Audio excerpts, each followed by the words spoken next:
awesome. Thank you so much. So let's dive in.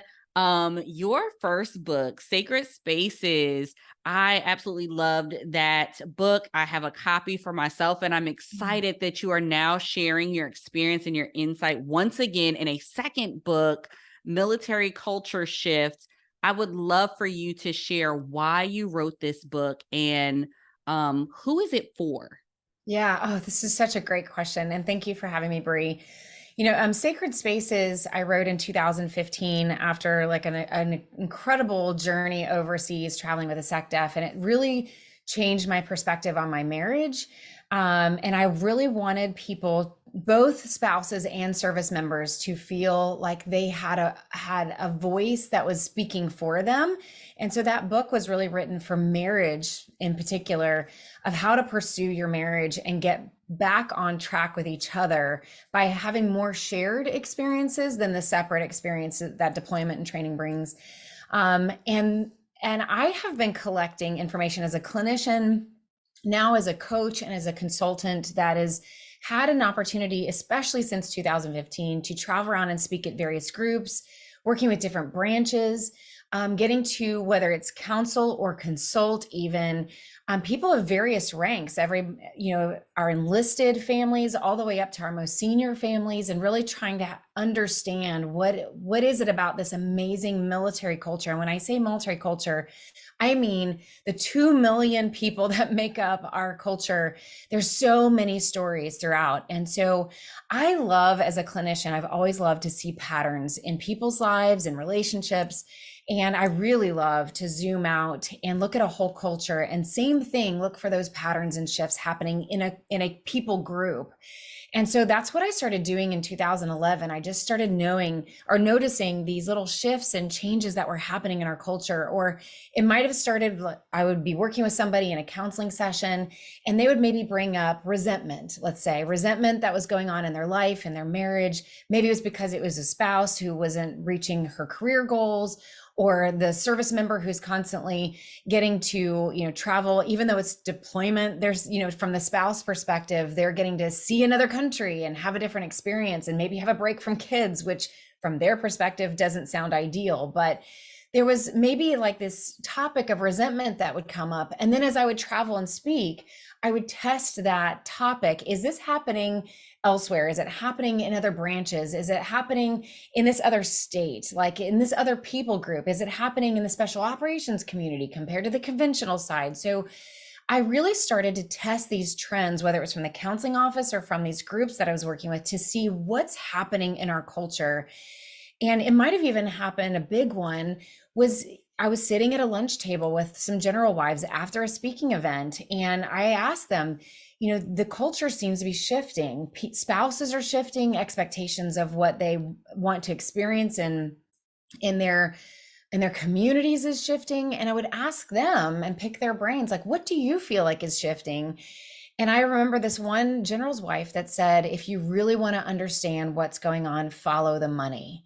And man, that just dug into the back of my brain, and it just sent me on this trajectory of studying like something as crazy, it sounds boring, but studying congressional funding and how does the NDAA, which most of us don't understand, how does that impact our day-to-day experience?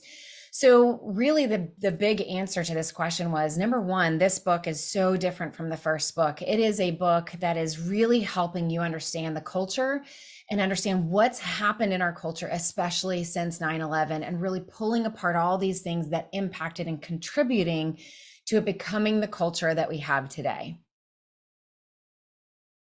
I love that. And I love that subtitle, even as you break that down even further, the impact of war, money, generational perspective, morale, retention, and leadership. I really think it's a broader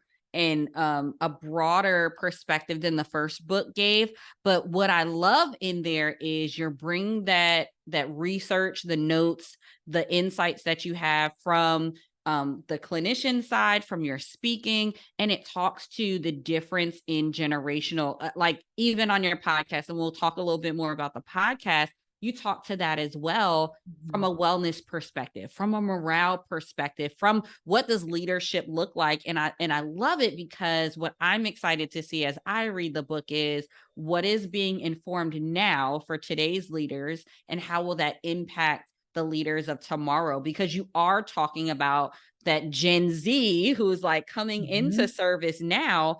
Their leadership mindsets are being shaped based off of the decisions that they're seeing and they're Yeah. experiencing even today. So it's going to be great to connect and give that whole through line of the shift and why the shift is happening, because I think that's often what we miss. Yeah, and I think that's another reason why I wrote the book. I think I after collecting all of this information in my head for so long, number one, for my own sanity, I needed to get it out of my head.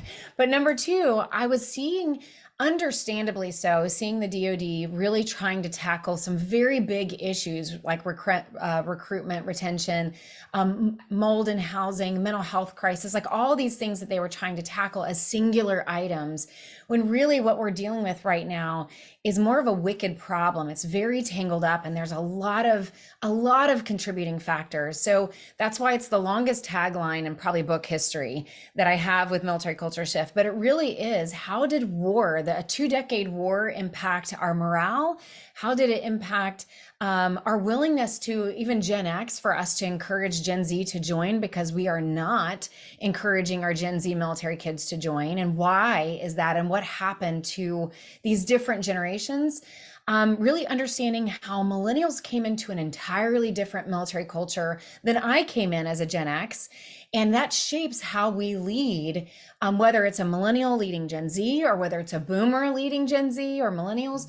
That understanding our own unique story is so important to understanding how to lead, because we cannot lead our American culture, our global culture has shifted so quickly, but that means our military culture is 1% of the American culture, has shifted so quickly over just even 1 decade.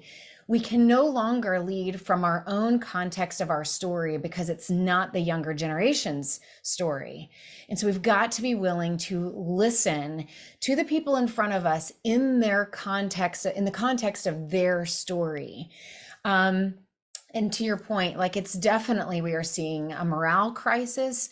And so this book is a leadership book. It is meant to encourage every kind of leader to, how do we lead in this climate, in this time and age? I love that. And thank you so much for this gift of a book to the military community, because I think oftentimes we need this perspective of that is really connecting these dots to help our leaders make more informed decisions and to acknowledge the impact of what some of their decisions has Mhm. made on the force overall. So thank you for that.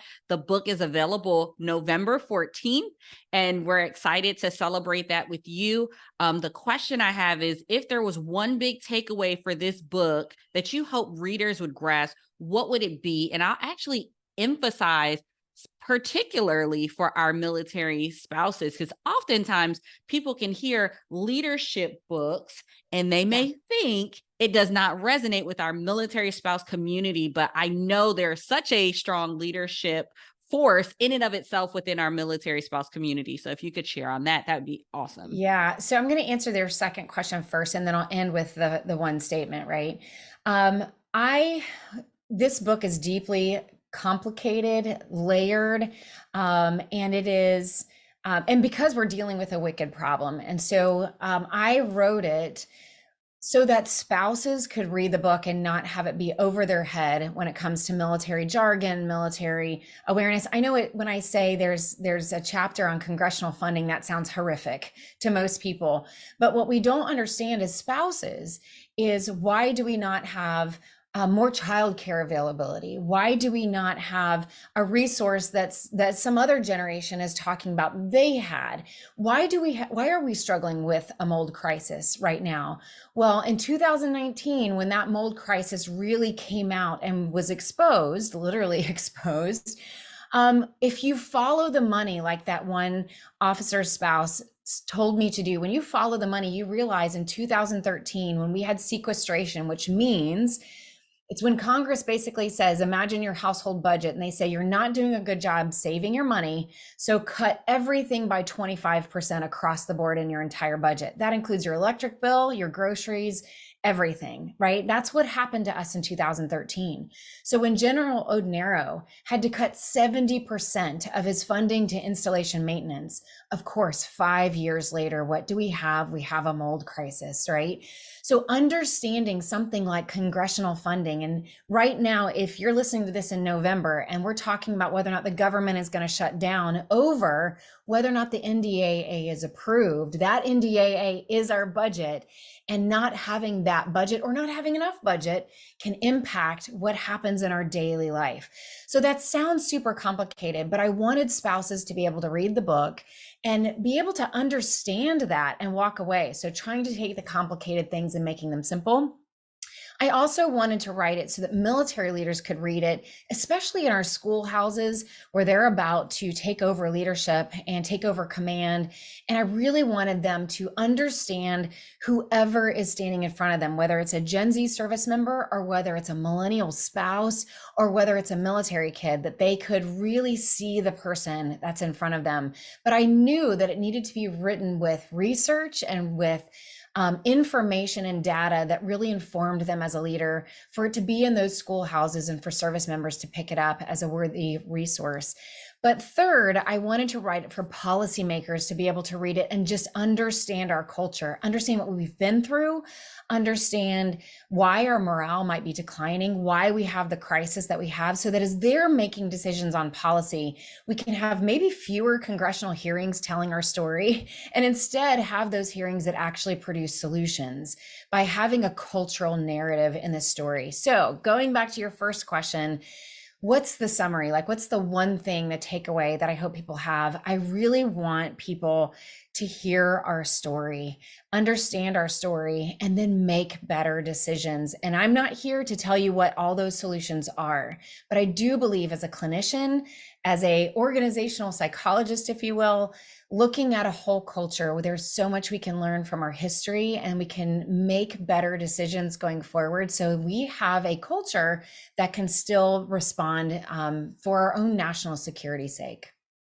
I love that on so many different levels. Corie, you know that I've actually worked as a civil engineer for the Air Force for over 11 years. So when you speak to the cuts in 2013, the furloughs that happened Yeah. thereafter, and we talk about the mold issue as CE had to often deal with some of these impacts, I lived it firsthand. We saw it, we understand it. And I'm so grateful that you're making even concepts like that we experience as military families. You're connecting the dots to the part and the side that our families aren't seeing, that are not explained, and bringing that perspective and that lens into, okay, if this is what happened as a result, what are the decisions that are being made today? How can me as a military spouse advocate for some of the things? How can I get involved, and communicate in a way to where you've connected some dots, you've identified some patterns, and hopefully we're not repeating the same mistakes. So I love it. So excited about this. Yeah, and can I just share one other thing? Yeah. I just spoke with a spouse this morning, and the biggest questions I get on the spouse side especially are things like families aren't showing up like they used to show up, turnout is low. It's just harder to find people and reach people. And so this book is also going to help you with that, because there's a whole chapter on how social media impacted our culture, how COVID impacted our culture, the change of how we are educating and training globally and in our American culture, and how that impacts military. And so while I didn't want to date the book on like, you should use this platform, because as soon as I say that, it's going to be irrelevant, right? But I just had a conversation this morning where we talked about using some of those principles of the book and some of the research of, here's what's happening in the millennial generation. Here's what Gen Z is asking for. Here's how they tend to get information, how they want to value their family time, and how do we consider these variables and the values that are really important to them when we are doing that outreach, when we are planning those events. And so it can arm you with the information that you need to change and shift how you invite families to, whether it's a military ball or a coffee, or whether you invent something new, which I think now is the time to pilot some of that too. I love that because it's definitely going to be a resource for myself for Military Marriage Day. So thank you. You're welcome. Thank you for that. I love that you have a complimentary podcast that is going alongside this book. What can listeners expect to hear from the Military Culture Shift Leadership podcast that may be a little different than the book? Yeah, I'm so excited to launch. It's a limited series podcast, which means it's not going to go on forever. It's just a resource that, look, we're in a day and age where some people love to read a book, some people like to listen to an audiobook, and other people just want to hear dialogue and conversation. And number one, the book is written to, again, not give you all the solutions, but to start dialogue on hopefully the right things that help us get to solutions faster. And so I knew that the podcast could be an additional supplement for leaders to really engage and listen to this kind of dialogue about the book, about the chapters. So I'm going to have people that I've quoted throughout the book in the podcast. I'm going to have a variety of perspectives to listen to.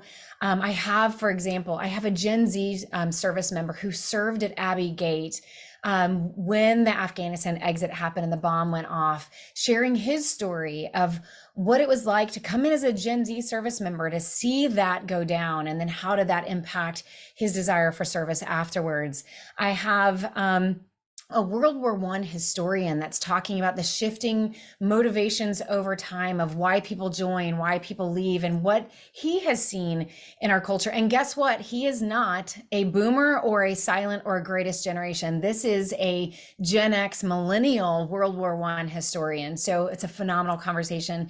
I even have, some of you listening are familiar with Amy Bouchatz, who studied, and Karen Jowers also, who have studied our culture from a media perspective over 2 decades. Karen Jowers has seen our culture over 3 decades. What have they seen that's shift and change? And what are their perspectives on the biggest issues that our culture is facing? So there's going to be so many more interviews. I have a Gen Z soldier who actually just put out a book called We Don't Want You, Uncle Sam. He's a service member actively serving, really helping the DoD understand how to reach Gen Z. So it's really just an opportunity for us to expand the conversation and really come together and collaborate, bridge the divides between generations, and really take a hard look about our culture and do what I am calling evolve or educate. Do we change or do we mentor? Like, that's the big question that we're having to face right now in the culture. I love that. That's really exciting. And I love that it is a limited podcast series, which means you'll have a set amount of interviews and then that will wrap that. But it'll always be a resource, an evergreen resource, if you will, for people to come back to and connect with the book if they want to hear more of that dialogue. So I think not only are you going to probably touch on giving this giving suggestions of how to communicate messages differently, but I love that you're also modeling it, right? You have the written book that people can hold in their hands. And I hope that everybody does order the book so that they can hold it in their hands, an audio version, and then more of the dialogue with the podcast. You are practicing that. And I hope this is also a hint for our service members and leadership to implement as to how they communicate to our military families in this culture. Yeah. So I did want to shift gears for a little bit and congratulate you on season 8 of the Life Giver podcast. You've been consistent with this needed voice in our military community, talking about relationships, talking about families, talking about our wellness and this whole person concept. So I would love for you to share, as much as you've identified some of the shifts that have happened in culture, what are some other shifts that you've seen over time that we need to pay attention to? Oh man, first of all, the Life Giver podcast has just been such a great opportunity to explore different topics, to hear from other people on their perspectives. And I think had it not been from just conversation and listening over these 15 years, that's the only reason why I think I've had enough content to then explore that further and write a book about it, right? And so As far as some of the biggest shifts, especially when it comes to the military spouse culture, I actually have two whole chapters on the spouse culture in Military Culture Shift, because there are some interesting, we all know them, there's some interesting nuances and there's some psychological messages that have been passed down from generation to generation in our spouse culture. And there's also two whole chapters on the service member culture too, on the impact of the OER process, the constant chasing the dangling carrot, of like promotion, and what the stress that brings on the service member and the family.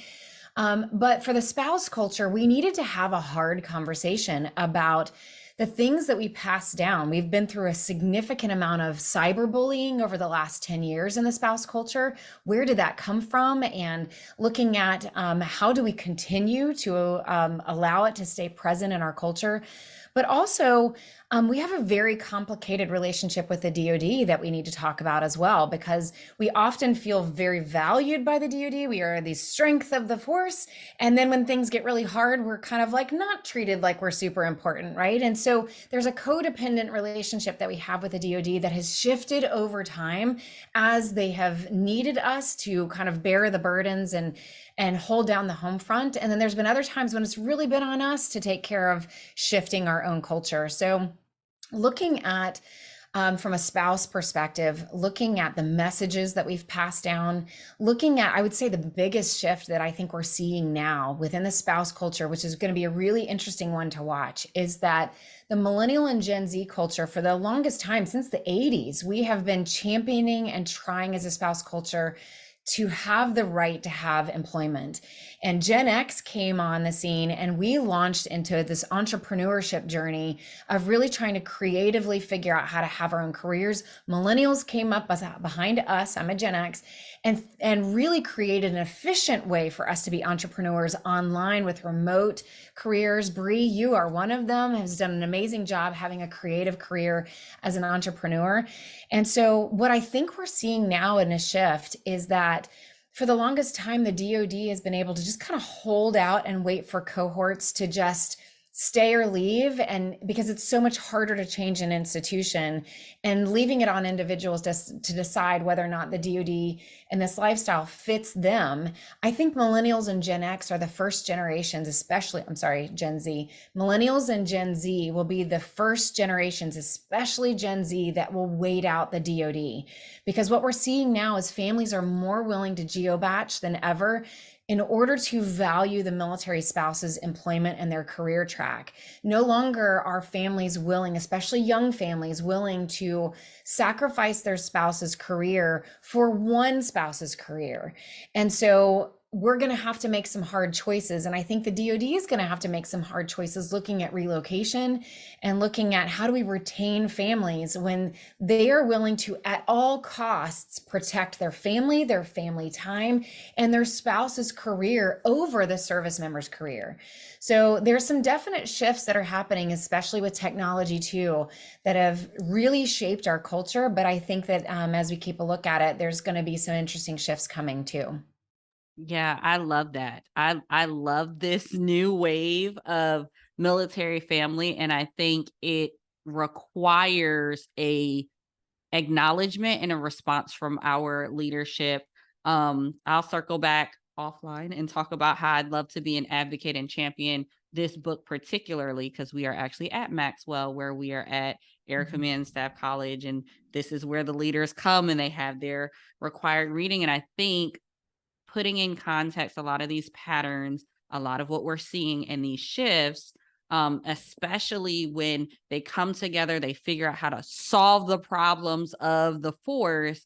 If we're not taking into consideration the culture shift that is happening within our military family dynamics, we are really going to miss out on talent. And that's something that we often hear again and again, that our leadership talking about wanting to have top talent in our forces. But the reality is they're not meeting the needs to make that an easy yes for a lot of a lot of our general population and Yeah. citizens of this nation to want to opt into service, because it is not just a pride and a patriotism, but it's also, this makes sense for my family, and we're losing that more and more. And I feel Yeah. like the military and service life is becoming like an afterthought, and not like a, this is top tier and this is why I want to be a part of this team. Yes, and I would say I was just speaking again with the spouse that I was speaking with this morning. When we traditionally, the way that we imprinted on the military culture, on our story, was that you join this community, especially as a spouse, you join this community and you go through suffering together when you deploy together. And it's hard when you are a Gen X, especially Gen X boomer, maybe older millennial too, when you've had this imprinting and you've had this experience and you're seeing couples choose to geobatch. I think we would all agree, even those couples geobatching, that that's not ideal for your family and for your relationship. It's not something that you would naturally choose. But I think our older spouses are saying, why would you not want to come with your service member and stay together and go through this lifestyle with the common suffering or the common difficulty that our community has always been? But we have to remember that no longer are we deploying entire divisions, at least not right now. And we haven't in the last 10 years have we deployed divisions in large groups all at once. And so some of these families who did choose to leave great jobs, family, friends, support in order to join a community did not have the experience of shared suffering with other people, and found that it was better if they stayed in one place. And so I just, this conversation I had this morning on how do we mentor and provide outreach to the next generation, we're going to have to ask ourselves some hard questions of whether it's, is it in the best interest for families to join our community when we cannot maybe offer the same level of community support, encouragement, resources that we had in the first decade after 9/11. So that is either going to have to come through the DoD side when it comes to funding and programming and kind of putting your money where we say our mouth is and our willingness to provide. But it's also about how do we as leaders, even spouse leaders, what are we actually encouraging families that they're going to get by coming to the community? And are they actually getting it? That's the question I think you have to answer before you invite them to jump into the community. Ooh, and that is a tough question to answer, because you're absolutely right. It's not just what are we offering? Are you actually getting what we say is here? And I have had conversations with military spouses as well. A Navy spouse that I spoke to a little while ago, they have geo-batched his entire career because, like you said, they were not willing to sacrifice her good job and her career progression. So they opted to geobatch, and all of the support and all of the things that were the norms of prior generations and prior military family experiences, it's not the same for them, Yeah. especially when they do decide to geobatch, or when they decide to prioritize things differently for their family. So I think that is going to definitely be interesting to see, how do we follow through with promises that are made to families? What promises need to shift? And how can we go back and reassess how to really meet the needs of the new culture for our military families. So I Yes. love that. Yes. I do want to wrap up, but one question that often comes to mind is that many would love the opportunity to work with you. I personally have benefited from strengths coaching, and I'm really excited to see this new way that you are serving from an executive coaching program perspective. This is designed to empower leaders and entrepreneurs to excel, inspire, and drive success. I'd love for you to tell us how people can work with you, and what the work that you do, how does that impact this next generation and current generation, really, of leaders and entrepreneurs? Yeah, thank you, Bree. So I do still do a limited number of counseling sessions, and and a few coaching sessions as well, just like, working. And I love coaching. I mean, I love counseling too, because it's who I am by trade. But I really love coaching with people as an executive coach, because most people are not looking for help with mental illness. They're more so looking with coping with life, coping with work, coping with some hard decisions, that kind of thing, or parenting, that sort of thing. And so I do offer some limited number of coaching sessions as well, but I've recently partnered up with Second Service Foundation, both me and my husband. He's also a clinician by trade and an executive coach, where from a business and a career perspective, we love doing strengths based using the Gallup Strength Finder. Bree, I know that was something that we did together, and it's just a game changer on every aspect or dimension of your life. You can apply your strengths, everything from your career to your parenting to your marriage to even grief. How do you move through grief, and using your strengths to move through difficult times? So through Second Service Foundation, you can actually go through their on-demand course, where we've recorded so much of what I would normally do in a coaching session, in an on-demand course specifically targeted towards you being an entrepreneur and using strengths as you kind of go through this course. And then if you apply to their program, they will actually cover a one-on-one session with me or Matt. And then also they have a VIP program where you get up to 6 sessions, where not only do you get the on-demand course, which honestly usually is the first 5 sessions that I do with people individually, but you can do that on demand. But the 6 sessions really become this really tailored approach to whatever it is that you're walking through. So honestly, I just really love people. I love their stories. I love to see people learn and evolve and grow and become the best version of themselves. And Military Culture Shift was really just my way of zooming out and seeing our culture through the same lens. And so I just really love good people trying to do good things, and making our experience of especially this military community the amazing place we know it has always been, and wanting to keep it and protect it, being an amazing group of people, this cohort of people that value all the same thing, and that is service and other people, and doing the right thing. And I love that about this culture. And so it's always been my joy to invest back in it. So thank you, Bree, for asking. Well, thank you for that. I think with between the book, this new partnership with Second Service, I think there's so many opportunities for people to learn from you, to be mentored from afar, even from you. And I think this is just phenomenal. We celebrate the launch of this book. Again, November 14th is when the book comes out, but you can pre-order now. So thank you, Corie, for serving this military community in the way that you do. And we're excited to hear more about this book and how it impacts our culture. Thank you, Bree.